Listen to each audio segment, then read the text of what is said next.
Good morning.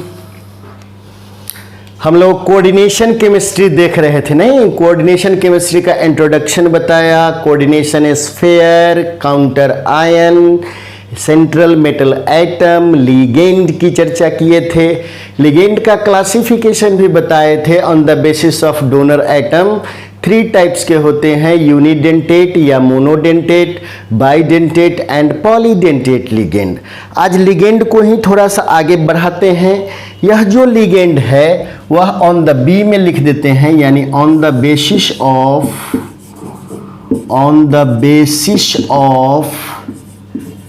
Charge. On the basis of charge जो है वह लिगेंड जो होगा वह 3 टाइप के होंगे। कितने टाइप के? 3 टाइप के होंगे। देखिए यहाँ कौन कौन, तो एनायनिक लिगेंड, सेकेंड है केटायोनिक लिगेंड एंड थर्ड है न्यूट्रल लिगेंड। लिगेंड कितने टाइप के हुए? 3 टाइप के। किसके बेसिस पे? चार्ज के बेसिस पे। डोनर एटम के बेसिस पे भी 3 टाइप के थे, unidentate, bidentate and polydentate. Charge के भी बेसिस पर कितने हैं?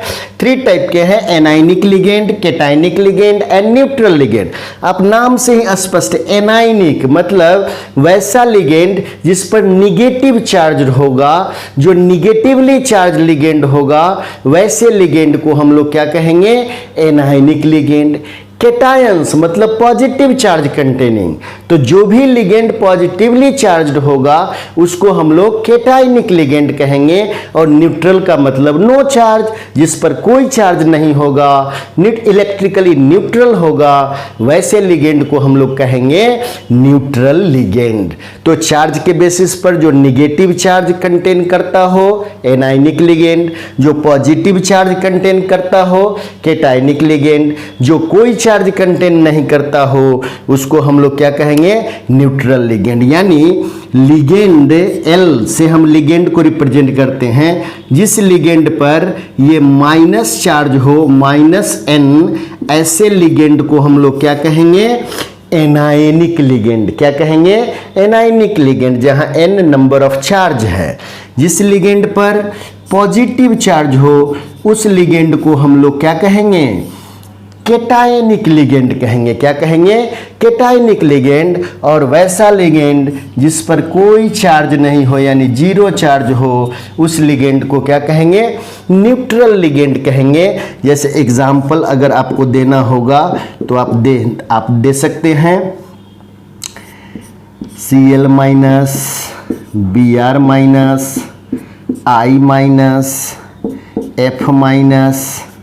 Cn-, OH-, NH2-, SCN-, NCS-, SO4-, O-, O2-, NO3-, CO3-, C2O4-, etcetera. तो ये सभी लिगेंड के पास निगेटिव चार्ज है, माइनस चार्ज है, इसलिए ऐसे लिगेंड को हम लोग क्या कहेंगे? एनायनिक लिगेंड कहेंगे। जबकि केटायनिक जिसके पास पॉजिटिव चार्ज हो, जैसे NO+, nitrosonium ion, NO2+, nitronium ion,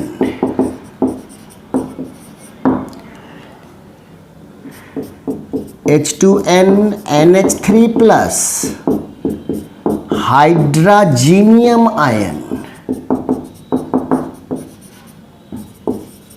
ETC, यानी जिस किसी के पास भी पॉजिटिव चार्ज होगा वैसे लिगेंड को हम लोग क्या कहेंगे, कैटायनिक लिगेंड कहेंगे। न्यूट्रल लिगेंड वैसे लिगेंड को कहेंगे जिस पर कोई चार्ज नहीं है, फॉर एग्जाम्पल यानी H2O, NH3, CO, CO carbonyl, NO नाइट्रोसाइल, H2O water, NH3 ammonia, EN यानी ethylene diamine, PY pyridine, PPH3 triphenyl phosphine और PH3 यानी फॉस्फीन भी, ये सब भी क्या कहलाएंगे, न्यूट्रल लिगेंड कहलाएंगे। क्या कहलाएंगे, न्यूट्रल लिगेंड कहलाएंगे। तो वैसा लिगेंड जिस पर कोई चार्ज नहीं है उस लिगेंड को हम लोग क्या कहेंगे, न्यूट्रल लिगेंड कहेंगे। तो चार्ज के बेसिस पर हम लोग कहेंगे कि लिगेंड कितने टाइप के हुए, 3 टाइप के, cationic ligand, anionic ligand and neutral ligand. उम्मीद करते हैं आप लोग ये समझ गए होंगे। अब लिगेंड में ही है एक chelating ligand. Chelating ligand classification में नहीं है, लेकिन चिलेटिंग लिगेंड इसलिए हम लोग जान लेते हैं कि वह कंपाउंड के, कॉम्प्लेक्स कंपाउंड के स्टेबिलिटी को बढ़ाता है। किसको बढ़ाता है, स्टेबिलिटी को बढ़ाता है। यानी अब हम लोग देख लेते हैं चिलेटिंग लिगेंड।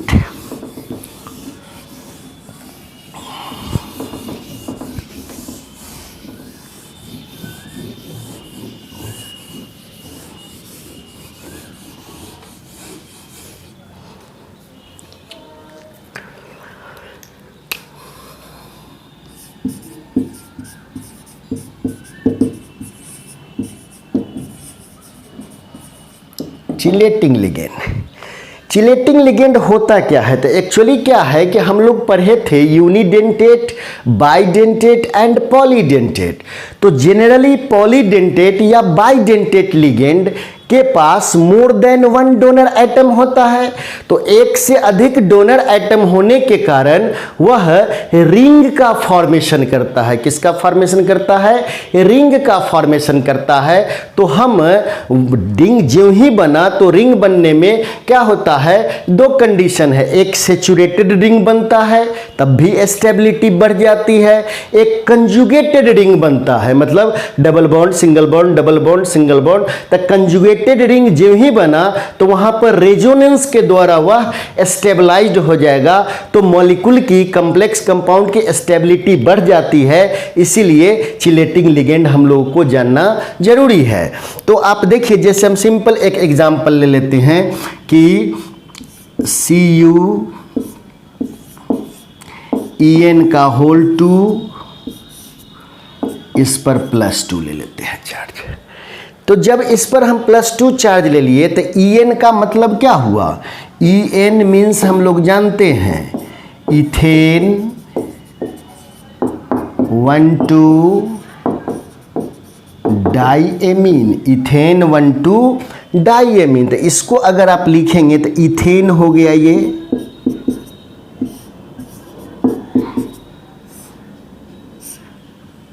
और डाइएमीन हो गया ये। 2 डोनर एटम है, ये बाइडेंटेट लिगेंड है। नहीं, 2 डोनर एटम है, दोनों नाइट्रोजन है। फिर यहां हम ले लेते हैं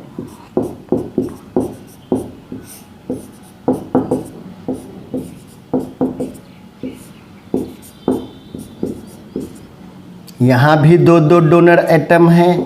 तो दोनों इथेन 1,2 डाइएमीन है। सेंट्रल एटम कौन है, Cu है, यह Cu है। तो आप देखिए, यह भी डोनेट करेगा इसको और यह भी डोनेट करेगा इसको, यह भी डोनेट करेगा इसको, यह भी डोनेट करेगा इसको। यानी यह जो कॉम्प्लेक्स कंपाउंड है, इस कॉम्प्लेक्स कंपाउंड, यहाँ +2 चार्ज, इस कॉम्प्लेक्स कंपाउंड में आप देखिए तो यह एक रिंग बनाया कि नहीं बनाया, और यह भी एक रिंग बनाया, यह भी एक रिंग बनाया। तो तो दोनों रिंग बनाए, यह भी 5 मेंबर रिंग है, 1 2 3 4 5, 5 मेंबर रिंग है, यह भी 1 2 3 4 5 मेंबर रिंग है। अतः 5 मेंबर रिंग जो सेचुरेटेड है, आप देखिए सभी जगह सिंगल बॉन्ड है, मीन्स ये सेचुरेटेड है, इसकी स्टेबिलिटी ज़्यादा होगी, इसकी स्टेबिलिटी क्या होगी, ज़्यादा होगी। अतः कंपाउंड के स्टेबिलिटी को बढ़ाने के लिए ऐसे लिगेंड को हम लोग चिलेटिंग लिगेंड, इस घटना को चिलेशन और इस प्रभाव को, इस इफेक्ट को चिलेट इफेक्ट कहते हैं या चिलेटिंग इफेक्ट कहते हैं। तो इसको हम डिफाइन कैसे करेंगे कि the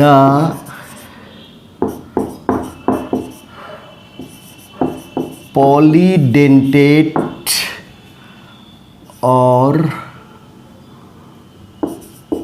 bidentate ligand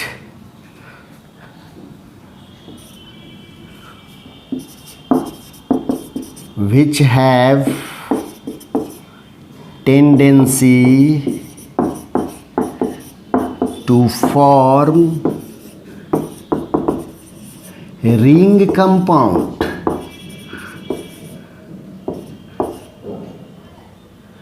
is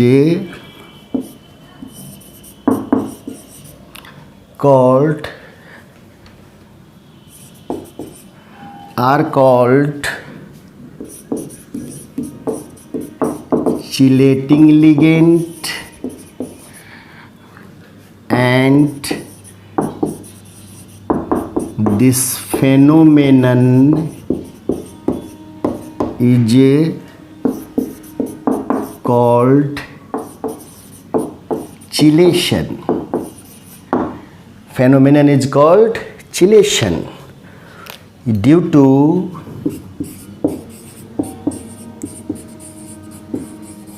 chelate effect, stability of complex compound increases due to saturation and resonance. Saturation and resonance, तो ये आपका चिलेट होगा कि द पॉलीडेंटेट और bidentate ligand which have tendency to form ring compound is called chelating ligand and this phenomenon is known as chilation. Example आप समझ चुके होंगे कि यह रिंग कंपाउंड बनाता है, साइक्लिक स्ट्रक्चर बनाता है, जिससे वह सेचुरेटेड हो जाता है और सेचुरेशन रिंग जो है वह स्टेबिलिटी को बढ़ा देता है। दूसरा यह भी कारण है कि अगर अनसेचुरेटेड रहेगा तो कंजुगेटेड सिस्टम बनाएगा, single bond double bond, single bond double bond, conjugated system जब बनाएगा तो वहाँ रेजोनेंस आ जाएगा, रेजोनेंस के द्वारा रिंग स्टेबलाइज्ड हो जाएगा। इसलिए यह चिलेटिंग लिगेंड और ये इस इफेक्ट को हम लोग चिलेट इफेक्ट कहते हैं। क्या कहते हैं? चिलेट इफेक्ट कहते हैं। अब ये तो हो गई लिगेंड की बात, तो आपने समझ गया सेंट्रल एटम क्या होता है, लिगेंड क्या होता है, काउंटर आयन क्या होता है, कोऑर्डिनेशन एंटिटीज क्या होता है। अब यहाँ एक टर्म हम लोग सीखेंगे, छोटा सा है, आसान है, वह है कोऑर्डिनेशन नंबर।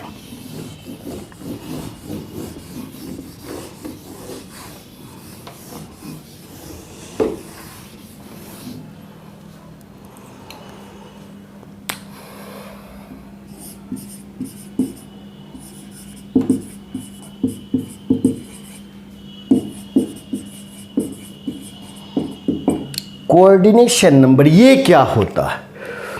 तो आप जानते हैं कि सेंट्रल एटम हमेशा घिरा होगा किस चीज़ से? लिगेंड से। हमेशा बाइंडेड किससे रहेगा? लिगेंड से बाइंडिंग होगी उसकी।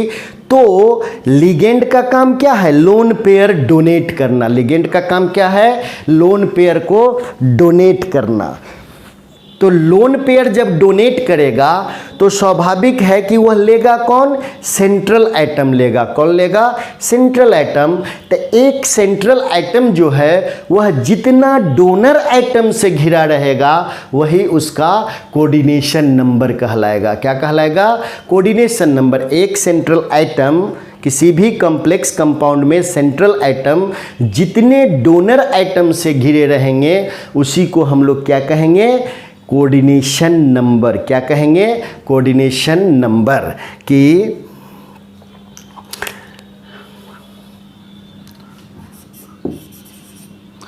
The number of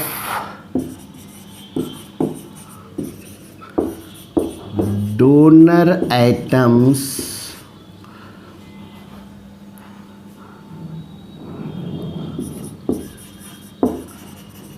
surrounds a central metal atom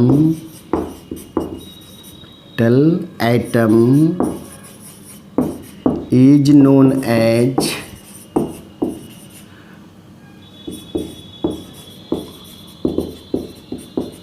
coordination number। यानी कि एक सेंट्रल एटम को जितना डोनर एटम अटैच्ड रहेगा उससे, जुड़ा रहेगा उससे, घिरा रहेगा उससे, उसी को हम लोग क्या कहेंगे, कोऑर्डिनेशन नंबर। फॉर एग्जाम्पल में आप देखिए यहाँ जैसे K4 FeCN का होल 6। तो आप देखिए यहाँ कि सेंट्रल एटम कौन है, आयरन है, और लिगेंड कौन है, साइनाइड है। साइनाइड का नंबर कितना है, 6 है। कितना है, 6 है। यानी कि एक आयरन को 6 साइनाइड, कितना साइनाइड, 6 साइनाइड। ये देखिए CN CN CN CN CN CN, ये एक सराउंड्स किए हुए रहेगा, यानी ये K4। तो आप देखिए यहाँ कि यह जो ये सब कोऑर्डिनेट बॉन्ड के थ्रू, किसके थ्रू, कोऑर्डिनेट बॉन्ड के थ्रू रहेगा। तो यह जो आयरन है वह कितने डोनर एटम से घिरा हुआ है, 6 डोनर एटम से घिरा हुआ है। अतः इसका कोऑर्डिनेशन नंबर जो होगा वो क्या होगा, 6 होगा। क्या होगा, 6 होगा। अब जैसे आप यह देखिए CrH2O का होल 2, NH3 का होल 4 और Cl2, यह है अगर कॉम्प्लेक्स। तो इसमें सेंट्रल एटम कौन है, क्रोमियम है, और लिगेंड कौन है, वाटर है और अमोनिया है। यह भी यूनिडेंटेट लिगेंड है, मतलब इसके पास भी 1 डोनर एटम, इसके पास भी 1 डोनर एटम। तो आप इसका सम नंबर कितना है, 2, इसका नंबर कितना है, 4। तो 4 + 2 कितना हुआ, 6 हुआ। तो आप इसका कोऑर्डिनेशन नंबर क्या बोलेंगे, 6 बोलेंगे। यह 6 डोनर एटम से घिरा हुआ होगा। उसी तरह से ZnOH का होल 4 पर ये -2। तो आप देखिए ये सेंट्रल एटम है और ये क्या है, लिगेंड है। OH हाइड्रोक्साइड आयन, यह भी यूनिडेंटेट लिगेंड है। इसका मतलब इसके पास भी 1 डोनर एटम है। तो यह टोटल डोनर एटम कितना होगा, 4 होगा। तो जिंक 4 डोनर एटम से घिरा है, इसीलिए कोऑर्डिनेशन नंबर इसका कितना होगा, 4 होगा। कितना होगा, 4 होगा। और भी एग्जाम्पल हैं,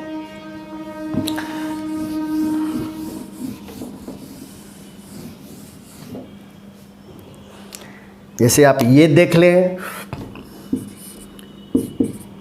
CrC2O4 का होल 3, यहाँ Na2 कर देते हैं। अब देखिए यहाँ कि यहाँ पर लिगेंड का नंबर तो 3 ही है, लेकिन C2O4 माइनस ऑक्जेलेट आयन बताए थे ये बाइडेंटेट लिगेंड होता है। क्या होता है ये, बाइडेंटेट लिगेंड। ये आप देखिए, याद कीजिए, ये बताए थे C2O4 माइनस एक डोनर एटम यह ऑक्सीजन है, एक डोनर एटम यह ऑक्सीजन है। तो आप देखिए यहाँ कि एक C2O4 में दो डोनर एटम, क्योंकि ये बाइडेंटेट है। अब एक में दो डोनर एटम है तो 3 ऑक्जिलेट आयन है ना, 3 ऑक्जिलेट आयन है, तो 3 2 जा 6, यानी इस मतलब एक के पास 2 तो 3 के पास 6, तो इसका भी कोऑर्डिनेशन नंबर कितना होगा? 6 होगा। कितना होगा? 6। तो लिगेंड 3 ही है लेकिन कोऑर्डिनेशन नंबर 6 हो गया। तो यहाँ कंफ्यूज नहीं करना है।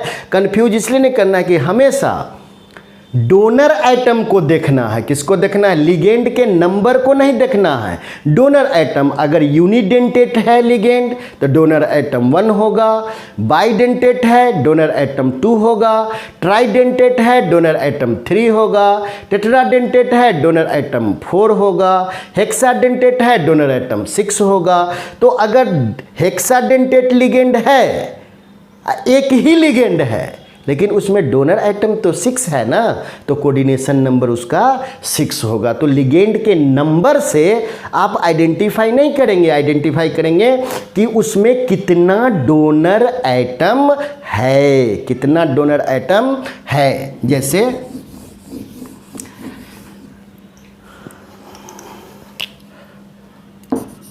NiCO का होल 4। तो आप देखिए यहाँ ये सेंट्रल एटम है और CO का जो कार्बोनाइल है यूनिडेंटेट लिगेंड है, मतलब उसमें डोनर एटम 1 है। तो 1 को 4 से मल्टीप्लाई करेंगे तो कोऑर्डिनेशन नंबर कितना आया? 4 आया। कितना आया? 4 आया। उसी तरह से आप जैसे ये ले लीजिए CrEn का होल 3 और Cl3। इसमें भी या फिर सेंट्रल एटम ये है लेकिन EN जो है इथेन 1,2 डाईएमीन है। तो आप देखिए इथेन 1,2 डाईएमीन में फिर यहाँ भी डोनर एटम कितना है? 2 है, यानी एक यह नाइट्रोजन है, एक यह नाइट्रोजन है। तो डोनर आइटम जब 2 है तो आप इसकी नंबर तो 3 है लेकिन एक के पास कितना डोनर आइटम है? 2 है। तो 3 के पास कितना होगा? 6 होगा। तो इसका भी कोऑर्डिनेशन नंबर कितना होगा? 6 होगा। कितना होगा? 6 होगा। उसी तरह से आप यह देखें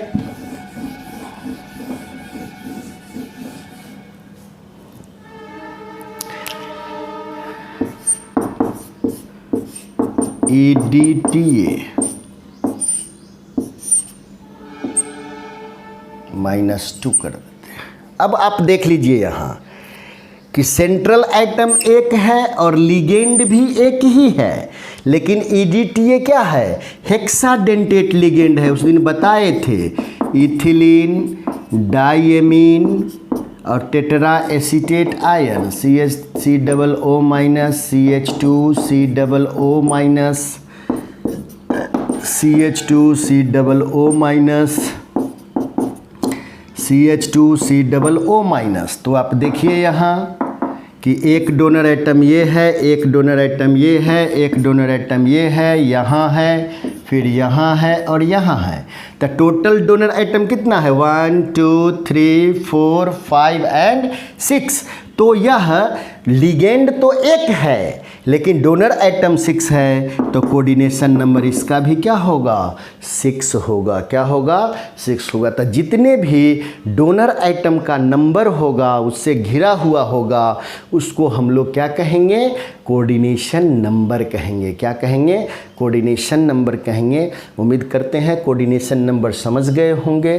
कोई दिक्कत होगा तो आप व्हाट्सएप पे पूछ सकते हैं। बहुत बहुत धन्यवाद।